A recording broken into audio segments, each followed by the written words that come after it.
Please welcome Congressional Hispanic Caucus Institute Chair, Congressman Adriano Espaillat. Buenas tardes de nuevo. Thank you all for being here today. This has been a tremendous conference, the best attended so far. And so give yourself a round of applause. And I am blessed and pleased to recognize our moderator for this panel, a man with grit, someone that has a lot of energy, creativity, and a mambo mouth.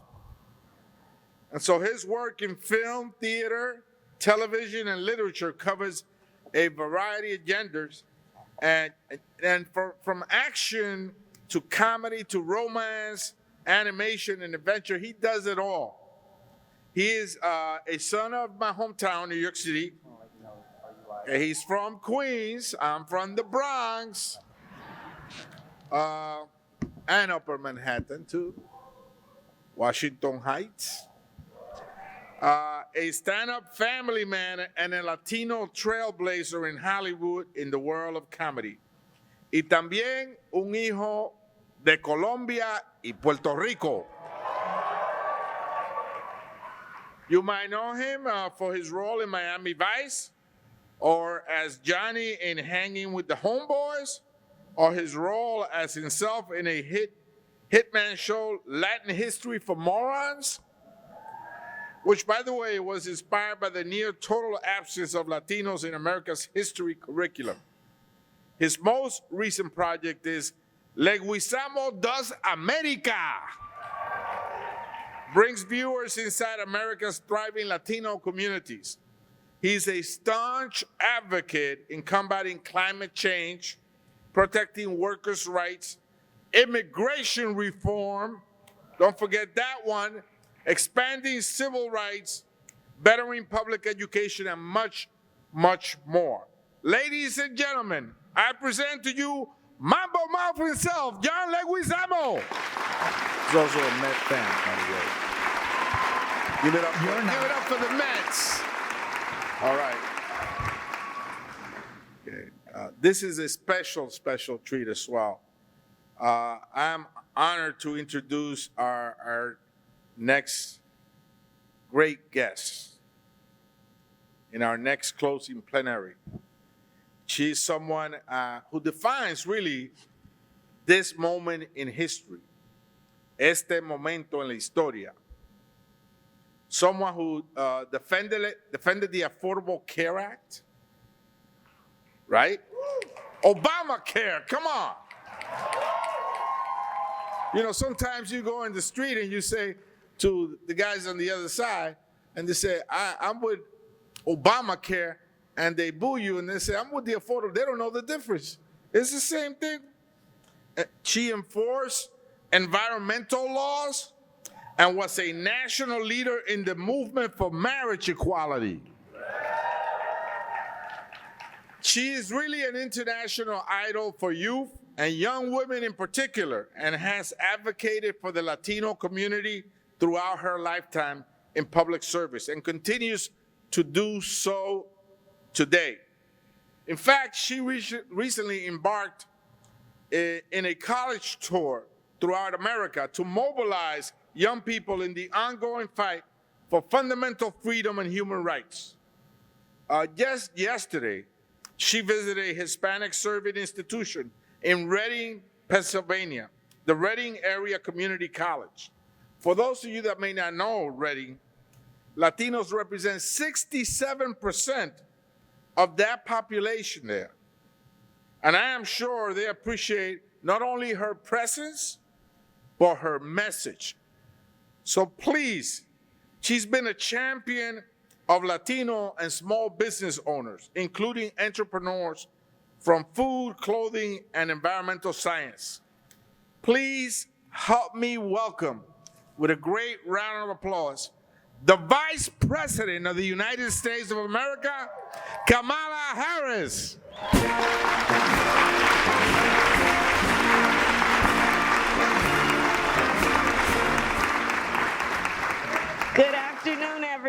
everyone. Look at all these great faces out there. This diversity is so heartwarming. You didn't see this 4 years ago, 5 years ago. To see these leaders, future leaders, my Latin diaspora out there, it's so heartwarming. Now, you see my Mets hats. I'm also a Jets fan, so you know I always have resting asshole face, because we're always on the losing end. But it's made me strong, and I've been in over 100 movies, not all of them good. But I got to the Sloth there, you know, that's a little moneymaker. And Encanto was great, but it's more exciting, my work, not doing my work, but being here with Madam Vice President. This means more to be in the room where things really happen. So I want to start with, you spend a lot of time engaging with the Latino community, both in DC and on the road. Over the last few months alone, you visited Chicago for Unidos US convention. Thank you for that, all three of you. And went to Miami to engage with young climate leaders, made multiple stops at Latino-owned small businesses, hosted Latino leaders from across the country at your residence. And last week, you launched the Fight for Your Freedoms tour, where you are traveling to college campuses across the country to speak with young leaders about the most urgent issues at this moment. In particular, the fight for our most fundamental freedoms. And then just yesterday, you were speaking with students at Reading Area Community College, a Hispanic serving institution, HSI, in Pennsylvania.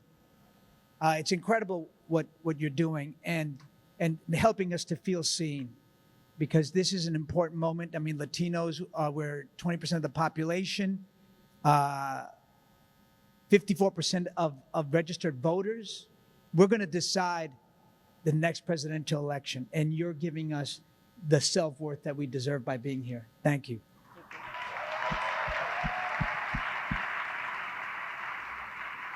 What are you seeing and hearing from the American people?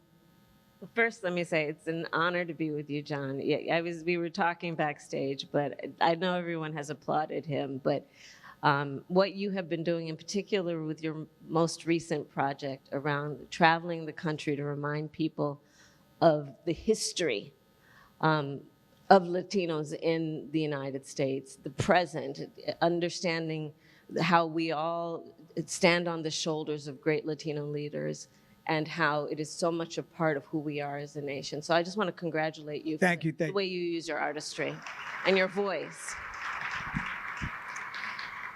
So I've embarked on this college tour, and I know that everyone here knows in CHCI with what you're doing with the interns here, with the fellowship program, which you've been doing for years, bringing up and lifting up our young leaders. And I just decided I wanted to get out of DC and get on the road and be with our young leaders where they are. And so I decided to do a college tour, which I started about 2 weeks now, and then yesterday, the most recent one in Reading, Pennsylvania. And I just want to say there are a lot of leaders who are in this room, many of whom have been here working in Washington, D.C., toiling in Washington, D.C., to make sure that we propose and pass public policies that are relevant to all people, that give dignity to all people, that understand who the people of our country are, and celebrate our diversity in a way that hopefully is a step toward understanding what we should celebrate in terms of unity. That being said, there are lots of challenges that we're facing right now as a country.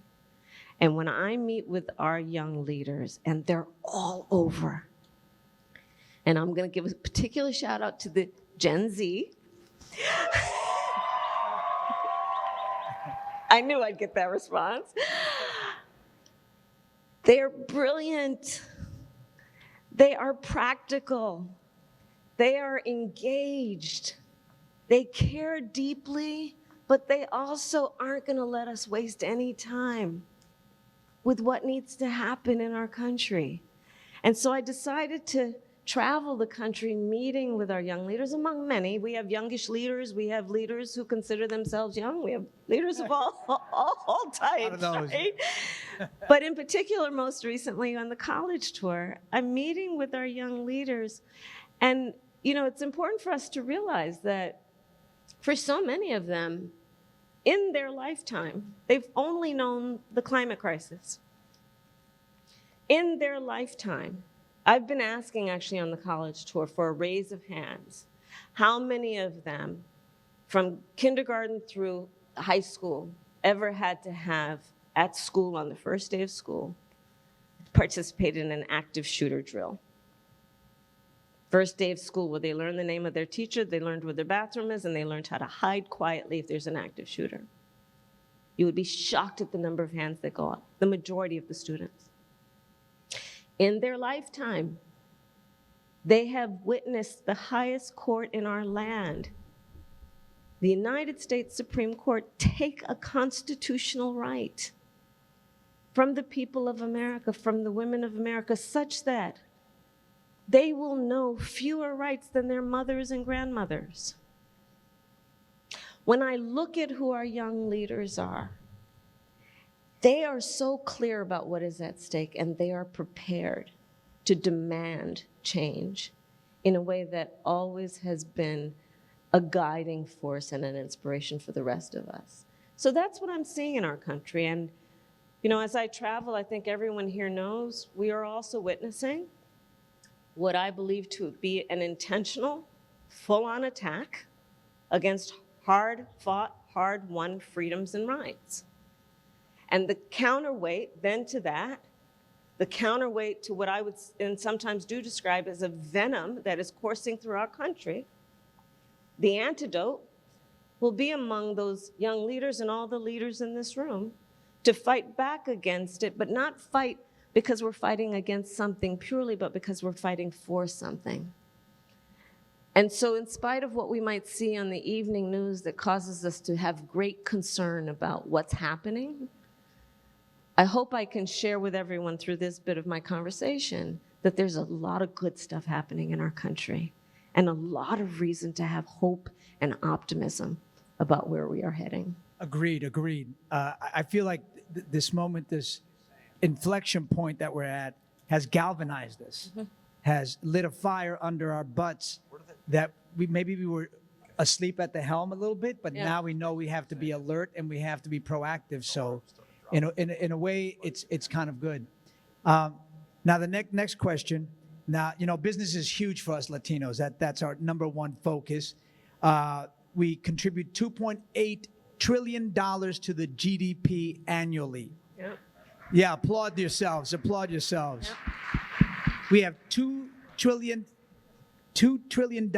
of buying power. 87% of small businesses are started by Latinos, and that's the driving force of American industry. 69% of housing is Latinos purchasing.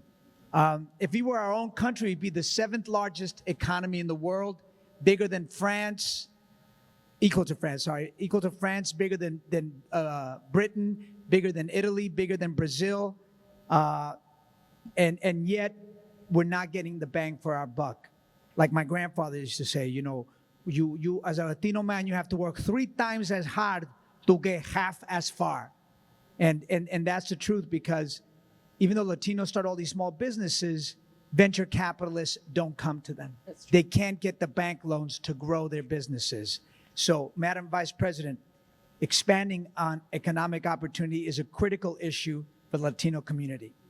And you have been focused on this, especially through your work to support small businesses. Yeah. You secured over $12 billion for community banks that help entrepreneurs access that capital that they need to be successful. And you are leading the administration's work to partner with the private sector to support minority-owned businesses. Can you tell us more about that a little bit more?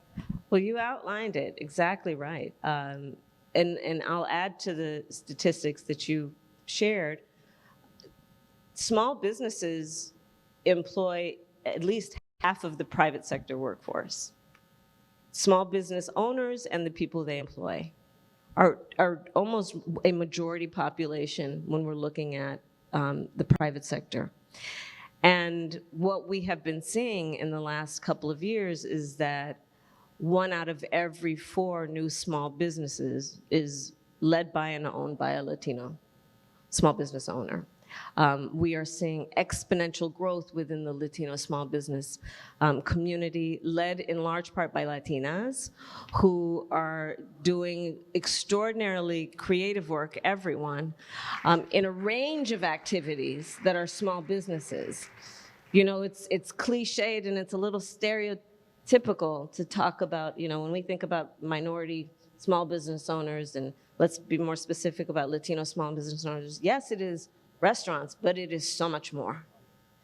It is about, I'm meeting young and youngish small business owners who are entering the clean energy economy, those who are starting tech firms, those who are engaged in extraordinary innovation, those who are doing contracting in a number of ways. So when we think about small businesses, especially when we're talking about minority communities, especially when we're talking about the Latino community, let's never get trapped into some stereotype about what kinds of small businesses we are talking about, because we are talking about a variety. What I'm also saying is exactly your point, that by my calculation, only about 2% of venture capital investments are in Latino small businesses, 2%. And we know that there are a variety of challenges to access to capital, and one of them is access to the decision makers and so the relationship issue. But there are also the stereotypes about who can do what and what they look like. And so what I love are community banks, because they are based in the community, they are of the community, they understand the skills, the capacity, the mores of the community, and it's one of the most effective ways to then invest in small businesses. And by small businesses, I mean a couple of people up to over 100 people. The other piece that I feel very strongly about in terms of access to capital, it's not only to help somebody start up a small business, but to grow that business, which includes what we must do to create access to financial literacy. You know, there are very few of us who grew up in a household where people were engaged in business. It's not something we naturally necessarily learned, but it is absolutely something we can acquire as knowledge and a skill, but we should teach it.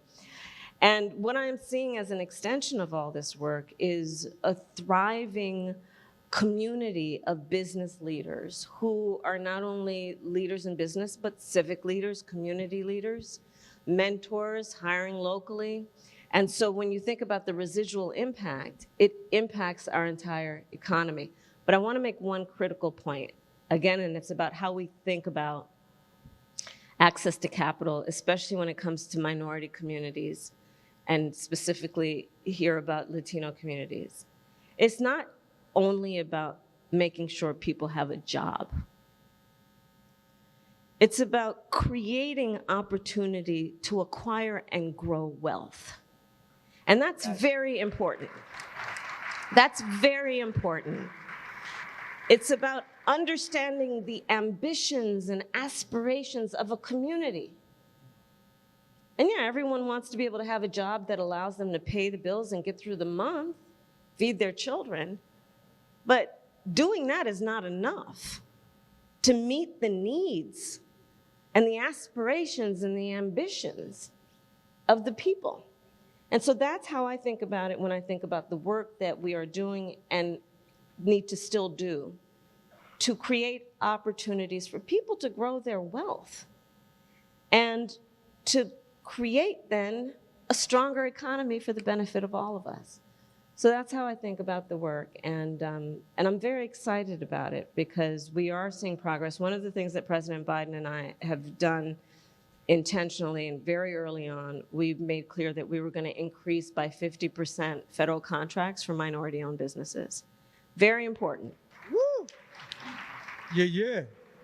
Because think about federal contracts and then combine that. There are a lot of folks who are here in DC and you're familiar with the titles of all these bills. I'm always reluctant to talk about these titles, but anyway, IRA, bipartisan inflation, or Infrastructure Act, right? So On clean energy economy and climate alone, by my calculation, we are investing $1 trillion over probably the next 10 years that will hit the streets of America.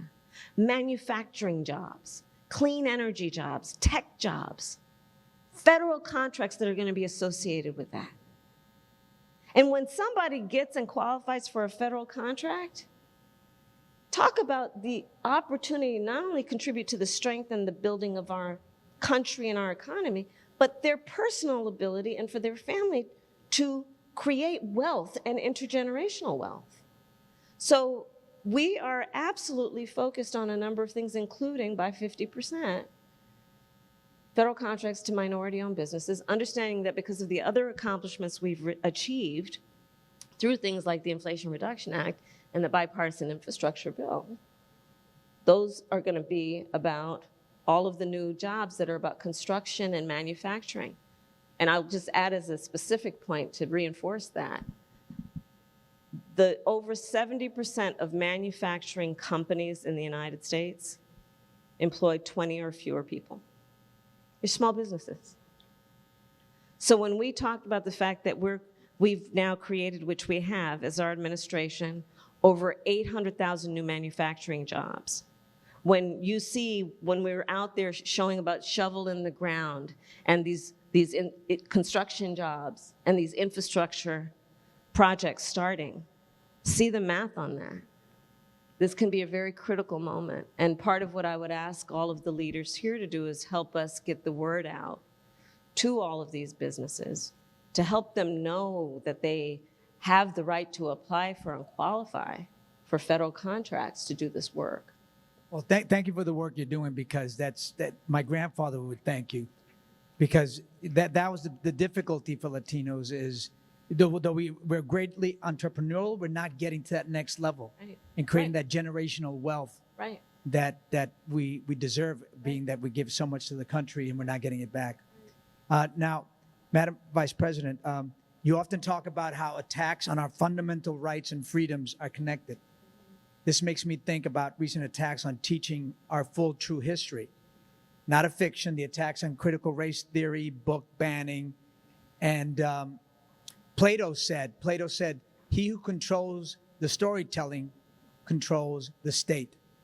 And only 5% of children's books have Latino faces. You're more likely to see an animal, a dog or a cat, than a Latin boy or girl's face on a children's book, yet we're 30% of the United States public schools, the students of. Arizona has banned Latin history for the last 10 years, and it's 30% Latino. Texas is 40% Latino, and teachers are only allowed to teach Latin history 1 day a year. Now, talk to us about how you see. Don't forget Florida. Oh, yeah. I try to forget it, but nobody lets me. I just like the 305, that's it. Talk to us about how you see this issue in the moment we're in. Attacks on fundamental freedoms, including the right of our children and our nation to learn America's full history. And look, the reality of it is that some of it may be difficult for some people to hear, but to gloss over it and to deny it is to deny fact and to then forever be guided by falsehood, which is never productive, right? So that is about teaching America's full history in terms of legal discrimination against populations of people, including Latinos, especially when they were recent immigrants. It means teaching America's full history about who were the leaders, who were the icons, who were the ones who led movements. You know, my aunt Mary was actually, so I grew up in the Bay Area and in California.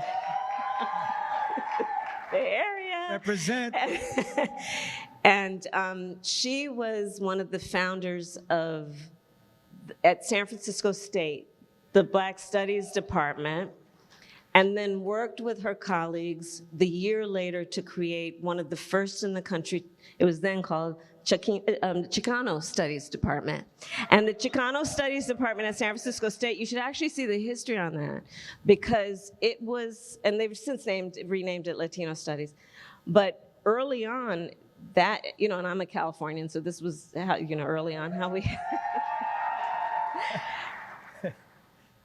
but I grew up with a full accounting of the contributions. And to your point, I look now at what's happening where there's supposed to be progress, and instead these extremist so-called leaders are trying to take us back. They're trying to erase America's history, both the good and the bad parts. They're trying to suggest to our children that diversity is somehow not laudable, when we know diversity is our strength. Our unity is our power. Look what they're doing, extremist so-called leaders who are daring to suggest that studying and prioritizing diversity, equity, and inclusion is somehow a bad thing. They're literally trying to change the characterization of an effort to pay attention to who's not in the room and understand that when we have a full representation of who the people are, the decisions, the discourse, the dialogue that occurs in that room will be so much richer for the betterment of everyone. They're saying that we should not teach equity and prioritize equity. So that would overlook and deny the fact that, hey, yeah, we want everyone to have an equal amount or access to equal, but not everyone starts out on the same base. And we got to pay attention to that, because otherwise you're just perpetuating inequities to say everyone gets an equal amount if everyone doesn't start out on the same base. They're denying inclusion, which again is about paying attention to, hey, did you notice everybody in this room looks exactly like everybody else and all the people who are on the wall who have been around here for the last 100 years? And maybe we should pay attention to who's not in the room. And it might be a good thing to open the door and let people in and invite them in. So John, when I look at what's happening in our country, and back to your point about we cannot be passive observers right now. Got to see the writing on the wall. Got to see what's happening. You know that old story about the two frogs in the pots of water? Okay, so here, you're a good storyteller. I'm going to tell you a quick story. So 2 frogs and 2 pots of water.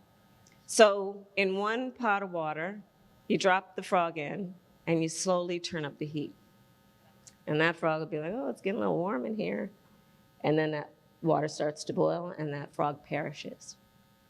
In the other pot of water, you turn up the heat to the point it's boiling. You drop the frog in it, it'll jump right out.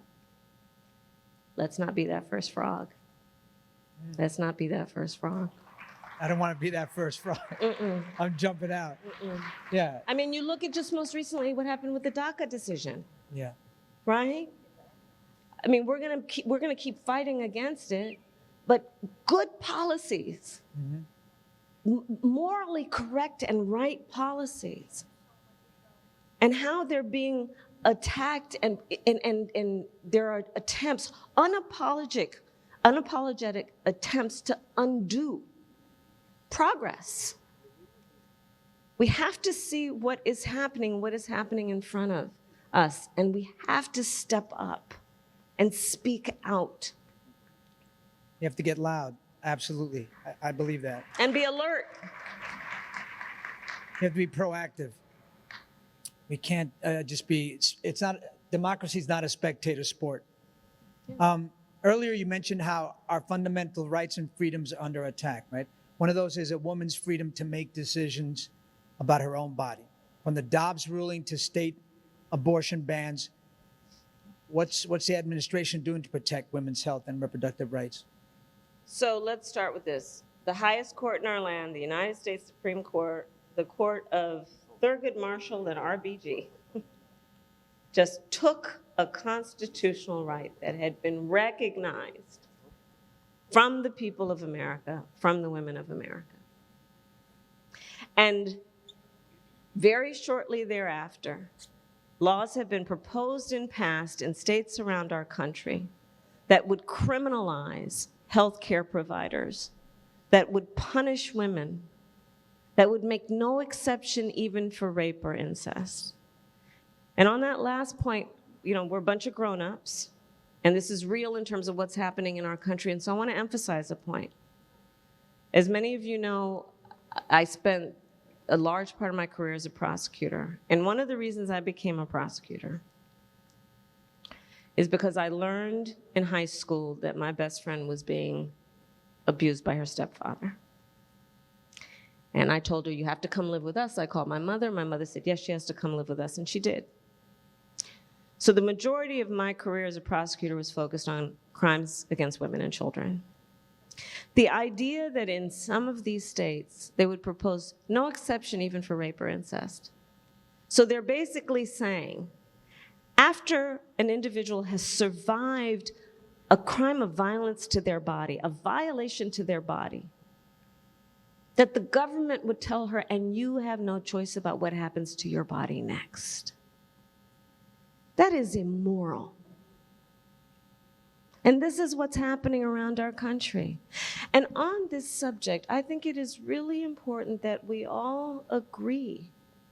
One does not have to abandon their faith or deeply held beliefs to agree the government should not be telling her what to do with her body.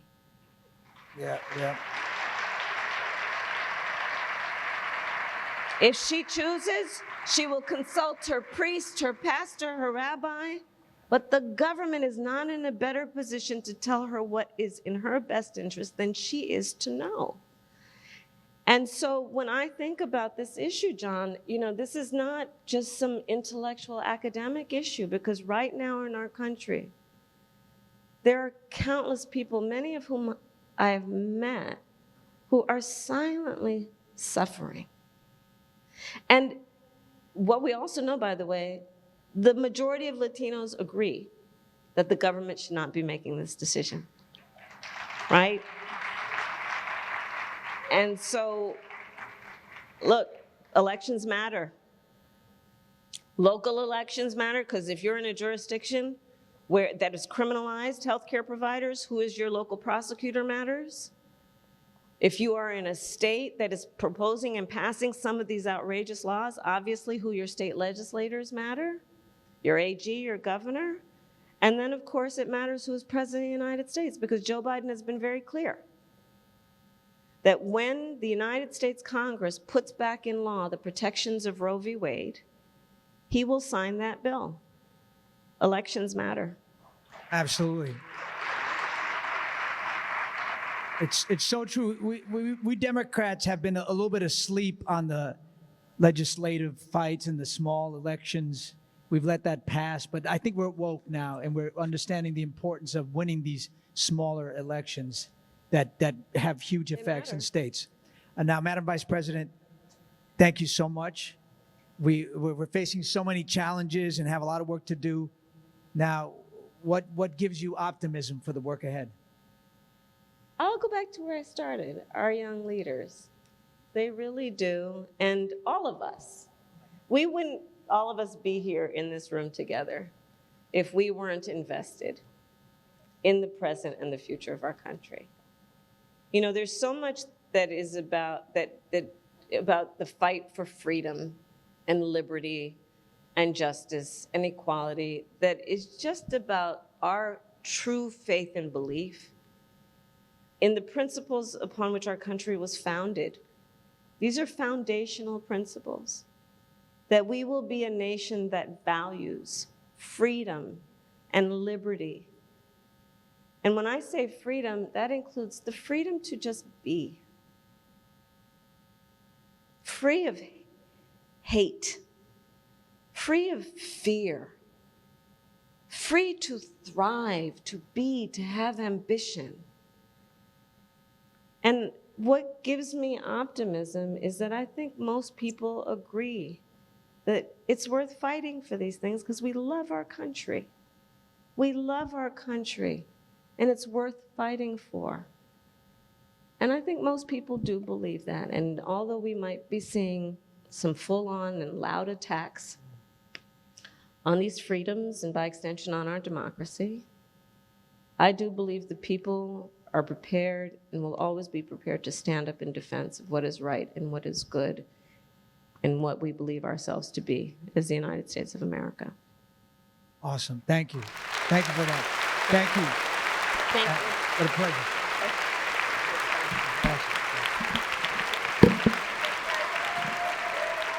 I just wanted to thank you all for joining us. I wanted to thank Vice President Harris, John Leguizamo, and Chairman Espaillat for this incredible discussion this afternoon. I also want to thank all of you for being here with us today and over the last 2 days at the Leadership Conference.